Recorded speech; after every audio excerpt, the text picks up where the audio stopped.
আসসালামু আলাইকুম। আজকে আমি বানাবো ম্যাঙ্গো কুলফি। প্রথমেই আমি কুলফিটা বানিয়ে নেব। এর জন্য আমি 2 প্যাকেট গুঁড়ো দুধ আর 1 কাপ চিনি আর 2 চামচ কর্নফ্লাওয়ার নিয়ে নিয়েছি। সবগুলো একসাথে মিশিয়ে আমি কুলফিটা তৈরি করে নেব।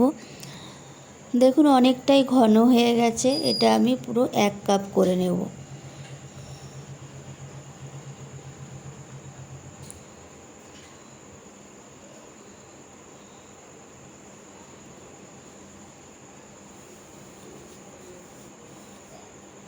কুলফি আমার রেডি হয়ে গেছে, এবার আমি এটা নামিয়ে নেব।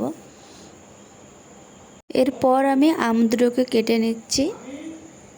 এবার আমি ছুরির সাহায্যে আম থেকে আটিটা বের করে নিচ্ছি। এবার এক্সট্রা যে আমের শাঁসটা ছিল এটা আমি অল্প অল্প করে দিয়ে দিচ্ছি।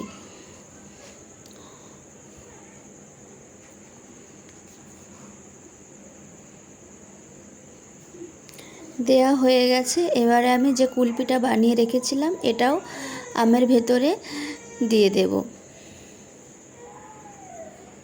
দেয়া হয়ে গেছে। এবার এটা আমি ফ্রিজে রেখে দেব। 10 থেকে 12 ঘন্টা পর আমি ফিরে আসলাম। এই ছিল আজকে আমার ম্যাঙ্গো কুলফি। ভালো লাগলে অবশ্যই একটি লাইক